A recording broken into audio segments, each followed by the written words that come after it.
So the next question is discuss the design of a 3-bit asynchronous counter. So here it is not synchronous. Okay, the clocks are not given simultaneously and you have to construct 3-bit asynchronous counter. So n is equal to 3 in this case, right? 3-bit. So what will be your combination? 2 power 3, 2 power n combination, which is equal to 8. So the combination is taken as 0 to 7.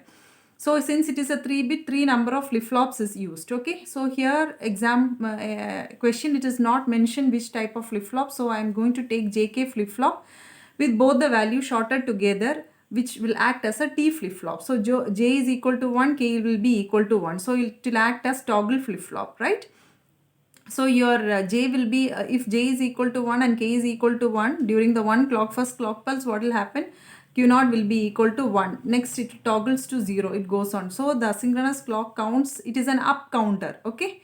So 3-bit, here it is up counter I have taken. So you will be having, it will be counting from 0 to 7 and 8. It goes back to the initial state and it rotates again. Okay. So it is also called by another name, ripple counter. So what is a working principle? So your J and K are tied together and it is given logic high or the value as 1, and the clock input will be given to the first flip-flop. The output of the first flip-flop will be serving as a clock to the second flip-flop, and the output of the second flip-flop will serve as the clock to the third flip-flop and goes on. So initially when I give, so these are the time, this is a timing diagram. So it takes how many clock pulses? 1, 2, 3. This will be a truth table where you have your clock, number of clocks is from 0 to 7 or 0 to 8, which it gets back to 0, 0, 0. So it counts from 0, 0, 0 till 1, 1, 1, right? So 0, 0, 0, 0, 0, 1, 0, 1. For third clock pulse, it goes to 0, 1, 1, etc. So let us see using your timing diagram 1, 2, 3, 4, 5, etc. So this is a bubble is present, so it is negative triggering pulse, negative triggering clock, right?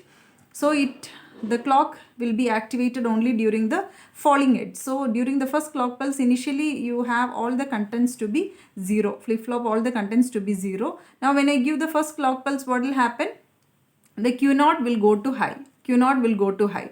During the second clock pulse, what will happen? Again it toggles, right? So during the first clock pulse, what will happen? Your Q0 will be, each clock, your Q0 will be toggling. So 1, 0, 1, 0, 1, 0, 1, 0. Now your Q0 will serve as a clock to Q1. See, during the negative falling edge of your Q0, your Q1 will get toggled. So during the falling edge, what will happen? Now your Q0 will change its state. So it will become 1. Then next, during the next falling pulse of your triggering pulse of your Q0, now your Q1. So Q1 will be again toggling. Similarly, now Q1 will be serving as a clock for Q2. That is, during the falling edge of the Q1, your Q2 will be toggling. Okay. So here Q2 will be toggling. So totally you will be having, for Q0 you will be having 4 transitions from 0 to 1.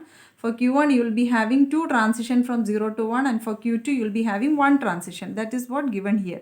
1 to 0, 1 to 0. So for Q0 it is 4, for Q1 it is 2, and for Q2 it is 1. So here it is also called, that's why it is called, it divides, right?